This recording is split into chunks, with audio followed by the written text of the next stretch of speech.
Hello, everyone. This week we're going to talk about college rankings, a topic that I suspect a lot of you thought about in the past. But I think we're going to get you to think about it a little differently than you did before. We're going to do a couple things in this unit. We're going to think about why we rank colleges, what social value that has, who that serves, and then the way in which the colleges react to those rankings. We're going to look at different organizations. We're going to see the way in which they rank colleges differently, and we're going to think about how those give different incentives to those same schools that we just talked about. So, I hope that you will think about your own experience and see if this seems like it's something that mattered to you a couple years ago when you were deciding where to go to school. Our first question is why we even want to rank colleges. There's lots of criticisms of rankings now and chasing rankings, but there must be a reason why we care. What are they? Well, we can think of them as providing a couple of different services. First, they allow students to judge the potential quality of education that they're getting. At least, that's what they're intended to do. And what we're going to do when we look at the actual measures is see if we think what the education system or what the ranking system measures actually corresponds to what you think makes a good college. So, one, why would we want to know this? Well, certainly, you have to make a big decision at the end of high school. You have to think, where do I want to go to college? How is it going to affect my future? This isn't a small investment, as you all know, and a lot of us don't have perfect information. I came from a place where I'd really never known anybody who went anywhere but Penn State or one of the local second-tier public schools. My teachers did, my parents did, my grandparents, if they went to college, even they did. So, there weren't a lot of options apparently in my future, or at least there wasn't a lot of information about those options. When I was 12 or 13, I encountered the U.S. News and World Report's college rankings. And what did it let me do? It let me see a whole set of universities and colleges that I'd never thought of before. And even more so, it gave me a sense of where they might fall in an overall ranking of disciplinary prestige. So, is that valuable? Maybe. It really depends on whether or not I can interpret the rankings that I see. Do I have the ability to take what they're telling me and then decide from that where I should go? I don't know. We can talk about that. We can discuss that in the comments. But what it does do is give me some starting information. I can see a whole bunch of universities that are supposedly really good. Or, alternatively, I can see a whole bunch of universities that I think fit where I'm at in the academic distribution. How do I do that? Well, maybe I would look at test scores and see, okay, am I a likely student here? Maybe I would look and think, I'm amazing, I should only look at the best.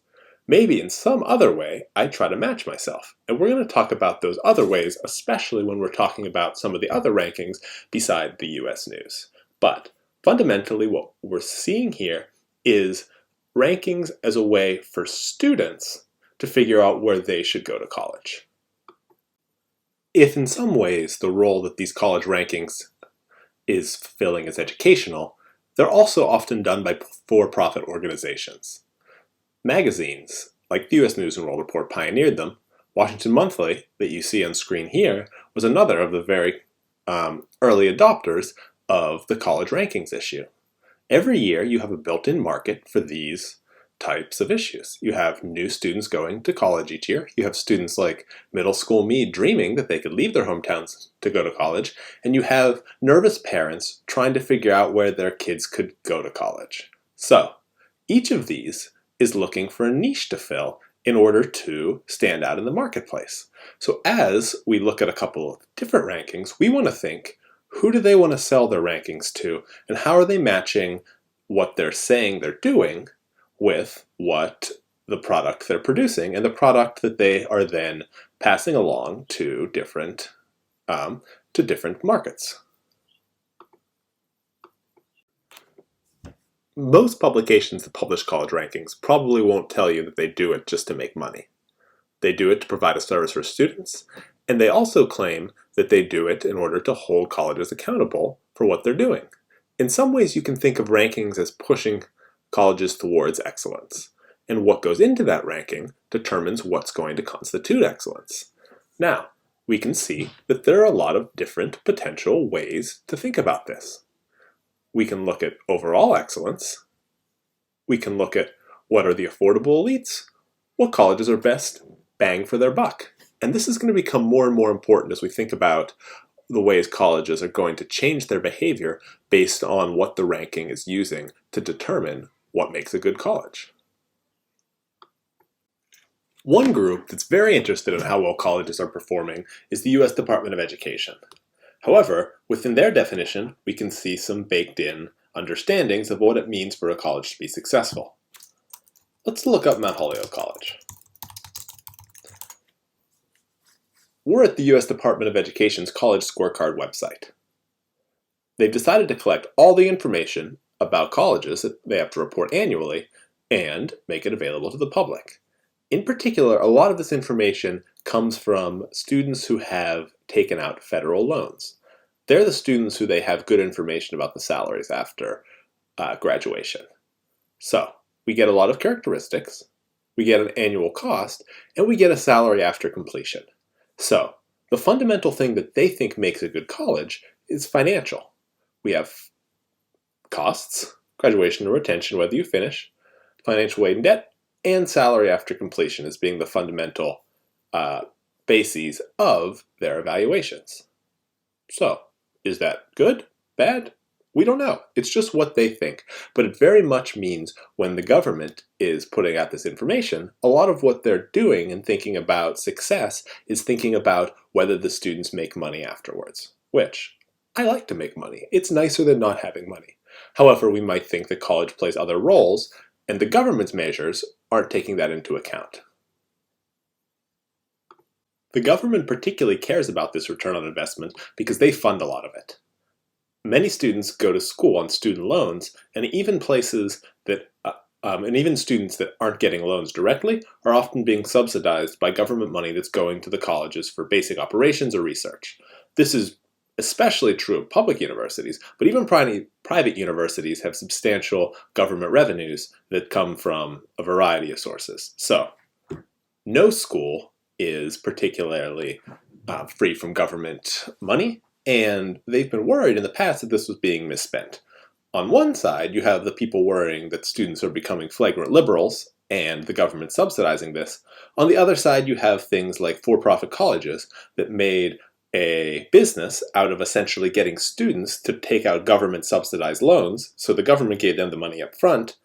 They didn't really worry that much about seeing the students complete the school, and in the end, the students were on the hook for the money, and the government had already fronted it. So, who got their money? The colleges. The government felt like they were out, the students felt like they were out, and the government does, I think reasonably, want to prevent this from becoming a trend in the future. So there are 4 reasons that we might use college rankings. 1, for students to get information. 2, for magazines to sell papers. 3, to encourage institutions to better themselves in order to compete in the rankings. And 4, for the government to evaluate their investment in the educational system. These might not be all the reasons, though. If you can think of more, post on the discussion forum and see what your classmates think. Also, I want you to think about the rankings that you looked at when you were considering where you wanted to go to college. Did you look at the U.S. News and World Report? Did you look somewhere else? How did you get your information? Were you at all affected by the rankings? Again, go to our little forum, and I've created a thread to discuss that. So, post your own experience and see if they're similar to other people's. We all use things differently, and I'm sure that there's some trend, though, that leads people to coming to a place like Mount Holyoke. Now, before we go on, I want you to think of one more thing. I want you to think about what you think makes a good college. That's a pretty big open question, but fundamentally, it determines how we're going to approach these rankings. So when you say, that's a good college, what do you mean? Like the other questions, I've created a thread in the Reddit, and I want you to go there and discuss a little bit what you think makes a good college. But I want you to do that before we go on into the next part of the video, where we talk about how the U.S. News and World Report defines it. I'm curious to see if the list that we create matches up at all with what they're thinking when they're building their famous rankings. Now let's shift to thinking about methodologies. As you've learned in this class, when it comes to quantifying things, a lot of times the devil is in the details. The small decisions that people make going into creating these numbers often create big outcome differences. And we want to see exactly what those decisions were and whether we agree with them. Let's start with the U.S. News and World Report's National Universities ranking.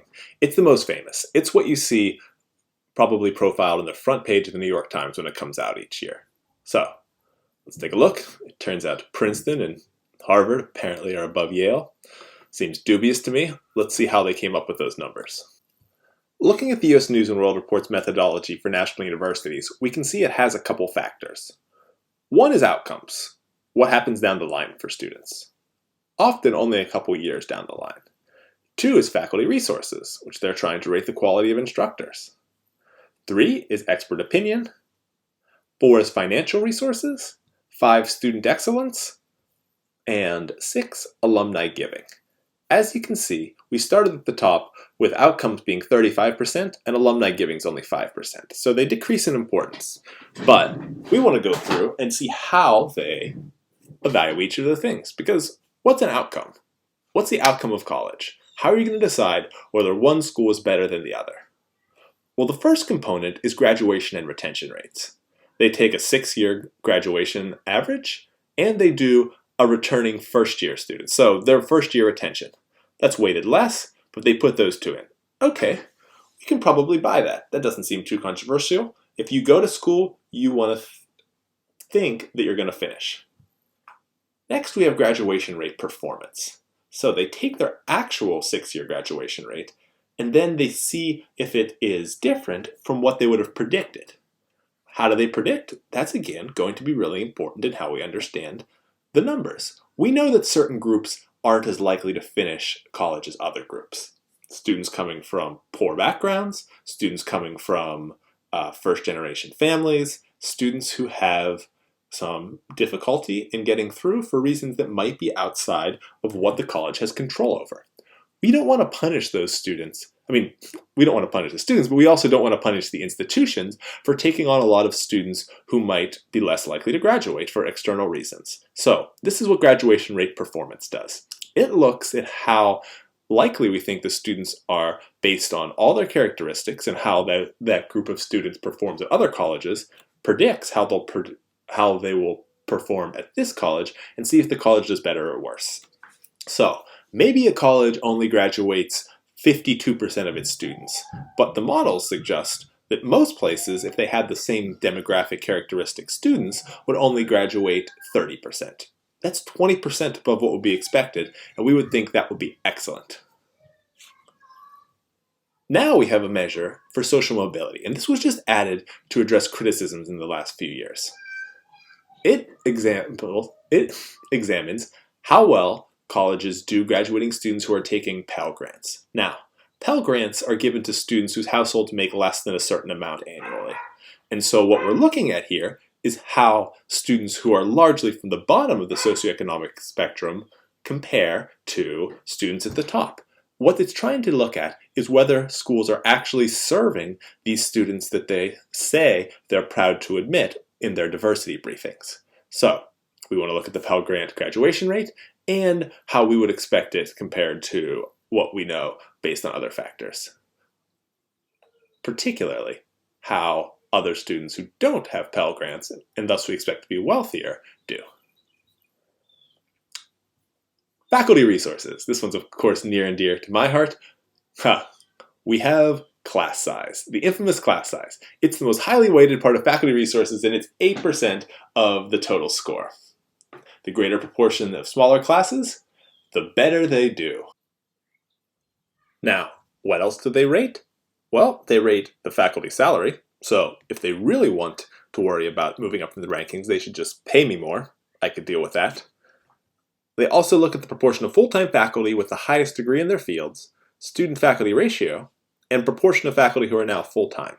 But that's actually a really small part of the algorithm. So it's only 1% versus faculty salary being 7%. What does that assume? It assumes functionally that The best faculty are those who can be paid the most, which is an interesting approach to things. Now, there are some things that aren't strictly numerical in terms of the college's own stats.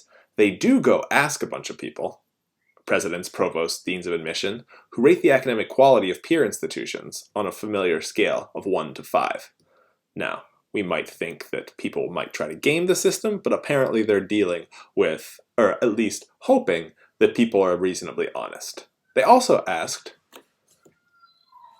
guidance counselors in the past, but now they've dropped that because they have greater confidence in their peer assessment data, those other school administrators, than they do from guidance counselors, which is interesting because they're essentially looking at people who are playing the same game of prestige. Financial resources, how much college spend on students, does that correlate with good education? I don't know, ask yourself. Now, student excellence. This is the part that has dropped over the years as they've tried to measure other things. They measure the students who are coming in. They weight SAT and ACT scores. They're thinking, if places are really good, they're going to have students with high scores. Similarly in high school standing. Now that makes it a little harder because a lot of places are not doing standings in the same way they did in the past. Why do they put alumni giving in there? They've already measured their financial resources. Why does it matter? Well, they think it measures student satisfaction post-graduation. Can we think about ways it may or may not? I don't know, we can. I don't always give to my original alma mater because they once ticked me off in a very small way. They were cheap. They made me spend a lot of money to send a fax from the Career Center to apply for an internship. I was angry and swore to myself I would not donate to them. Does that make them any worse of a school? Did my education get worse? Probably not. But I guess it does measure student satisfaction, so it's something. Okay, again, go to the Reddit and look for the thread here that I've set up. What do you think out of these factors is the most problematic? It can be most problematic because you think that it's either just something that doesn't correlate with a good education, or it could just be difficult to measure. Because all of these things are very, very, I guess they're not hard to measure outside of expert opinion, but in some ways they're serving as proxies for something else. So I guess it isn't necessarily that it's difficult to measure, but rather what you're measuring isn't necessarily getting at what they think is excellence. Now, what do you think? Do any of these suffer that problem? Are any of them measuring things that are different from what they think they are? Your turn to discuss. Student decisions aren't the only things inappropriately influenced by rankings, however. You read an article, well, at least I hope you read an article, that suggests that students are actually heavily influenced by the rankings, and so colleges themselves have begun to chase them. Several colleges have done this via outright fraud. When I was applying to college, one of the colleges I applied to, Claremont McKenna, had to retract a bunch of data, so they probably made me look smarter than I was to the US News and World Report in an attempt to look better. Multiple other colleges have been pinged later for cheating, basically, either lying straight up or giving some sort of incomplete data that made them look better than they actually were. Now, there's other things you can do besides lie, however. It's really possible to game the rankings. So, this is essentially a constant game of cat and mouse, where the schools are attempting to do better in the rankings. They look at exactly how those things are measured that we looked at earlier, all those factors, and figure out how they can maximize their score on them. Now, the problem with this is a lot of those factors are proxies. They're not the actual thing that we think measures educational excellence. Rather, they're a numerical indicator of what we think the underlying concept is. So a cynical school could increase their US News and World Report ranking without at all increasing their educational experience for their students. Some of the factors that go into rankings might be more easy to game than others. Which do you think would be easier? Which do you think would be harder? Well, let's start with something like class size.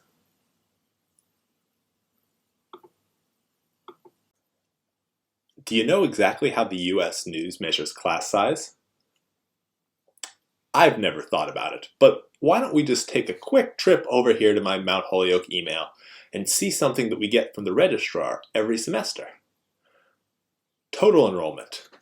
Please remember that the APC, Academic Priorities Committee, and the Dean of Faculty has asked departments and faculty to keep class sizes within the planned course capacity. It's okay to have one extra. For example, to go to 19 if the course capacity is 18 and there is space within your current room assignment. But don't over-enroll beyond that unless you have identified particular students still in your roster who have already committed to drop the course.